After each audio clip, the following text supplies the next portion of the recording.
Hello, this is Kate from dailytarotgirl.com, and this is your weekly tarot card reading.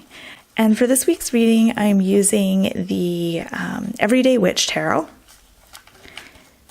And my intention with this reading is to get some ideas and inspiration for the week ahead. So each card is going to represent a different portion of the upcoming week. All right, so let's start with the first card. This card represents Monday and Tuesday. All right. Okay, so we're starting things off on a really fun note with the Three of Cups. The Three of Cups is all about celebration and humor, friendship, lightheartedness, and really kind of being able to let your hair down and have a laugh. And this is so important in so many ways. But what I'm getting when I look at this card is that this is how we process energy, is by laughing, it's by dancing, it's by having a good time. And I think sometimes we think of these things as being frivolous and not so important, and something that we'll only do once we've finished important work. Once we feel like we have to earn this, this time. And what I'm saying is, make this a priority this week. And I feel like this card isn't just speaking to the beginning of the week. I feel like this has to do with the week as a whole. So make fun, make joy, celebration, laughter a priority this week. It could, and there's many ways you can do this. It could be about, connecting with friends, sharing a laugh.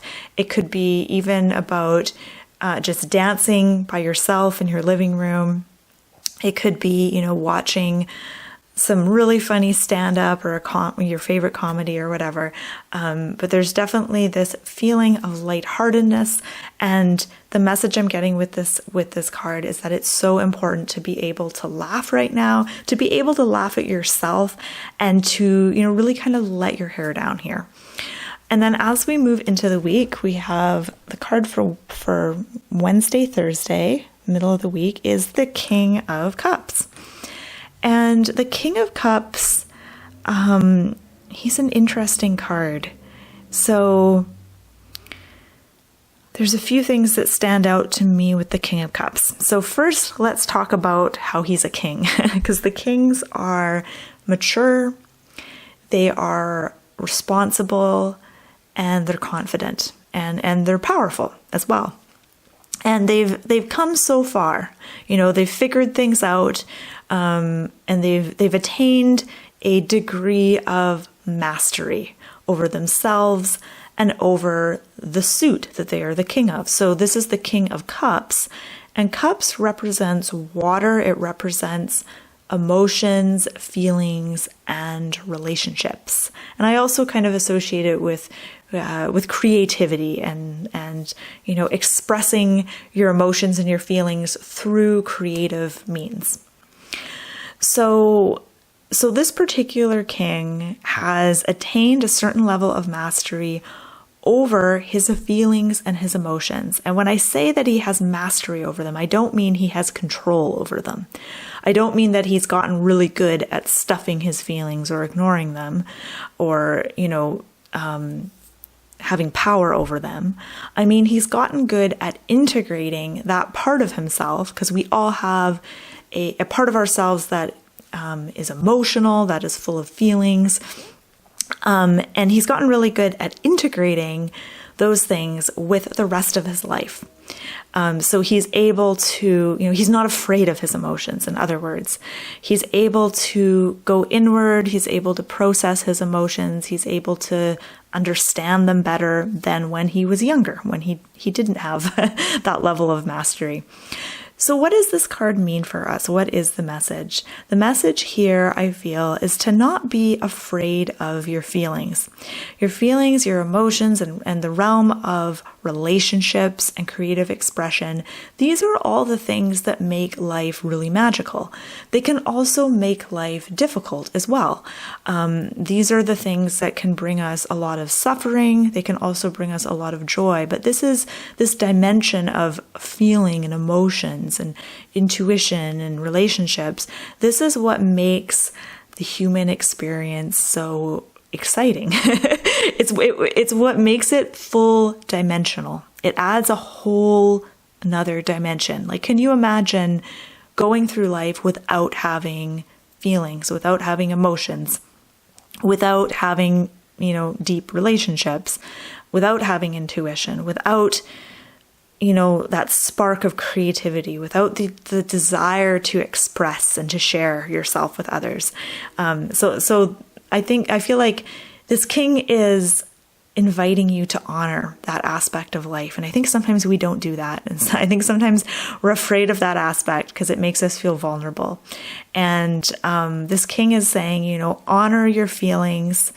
And he has we can't ignore that he's holding a telescope. And that's about getting clarity and looking at something. Looking at something, seeing the details. So don't be afraid to really sit with your emotions and look at them and observe them, pay attention to them and see what you can learn from them. And then at the end of the week, so kind of Friday, Saturday, Sunday, we have judgment. And sorry, I want to get rid of that glare. Ugh. Okay. There we go. That's good. All right, so here we have Judgment, which is number 20 in the Major Arcana. And I love this card because this is all about, really, it's about reinventing yourself. It's about kind of a rebirth and being ready for the next step, being ready for the next phase of things.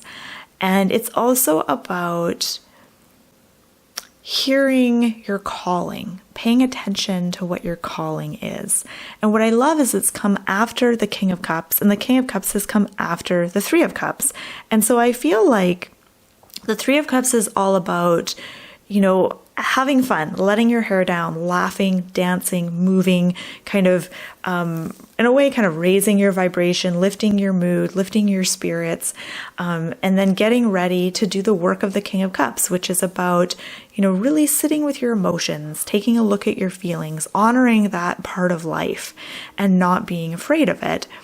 And all of that kind of sets us up to get to this place of judgment, which is about, like I said, rebirth, reinventing yourself, listening to your calling. Hearing your calling is about listening, and in some ways it's about tapping into your intuition and paying attention to what your inner self is telling you, what messages are coming from within. And our inner being, or you could think of it as your higher self or your intuition, is constantly communicating with you. A lot of the time we kind of tune it out. A lot of the time we ignore it, but it's always there, kind of, we can always feel it. We can always tap into it. It's always there for us when we're ready to listen. And part of hearing your calling and knowing what your calling is. And I feel like this term, hearing your calling, it often gets associated with career and, knowing what your calling is as a career. But it goes much deeper than that. Your calling is what you're being called to do in this world, in this life, at this moment. So that might be a specific career. It might be an action. It might be you may feel called to stay silent for a while. You may feel called to withdraw for a little bit. You might feel called to express yourself or to learn a new skill or to explore something or to pick up a book or to reach out to a particular person. There's many ways that you can heed the advice of your intuition and your inner calling and kind of go in the direction that you feel called. But the first step, of course, is, honoring your feelings, your emotions. It's a lot easier to connect with your intuition when you first honor your intuition and vow to respect it. And respecting it doesn't mean you always have to act in accordance to your intuition, because sometimes we don't for whatever reason. But it's about creating that space for your intuition to show up and listening and paying attention to it. All right, so I'm just going to zoom out and look at all three of these cards together and see if anything is standing out to me. And I always invite you to also have a look at these cards. And if you feel like sharing, you can share what ideas and insights you got when you looked at these cards. I feel like there's a lightness with these three cards, which I'm relieved to hear. I'm relieved to hear that. Or I'm relieved to see it, I guess. This energy of levity, energy of lightness. So yeah, I feel like there's almost an air. I mean, the King of Cups, I don't really get a feeling of lightness or celebration with him necessarily, but with the Three of Cups and with Judgment, I do. These people are dancing in the Three of Cups and with Judgment. And there is this spirit of honoring something greater than the self, and really kind of following the path that your intuition is guiding you down. And kind of taking things one step at a time and allowing things to unfold. And I don't know if I'm making any sense at all to you. But there is this feeling of lightness and celebration this week, which I'm happy to see. So I hope you found this reading enjoyable and helpful. And thank you so much for watching. If you'd like to learn more about tarot card reading, you can check out my website, dailytarotgirl.com. I've got lots of fun tarot learning resources for you on there. And I hope you have a wonderful week. And thank you so much for watching.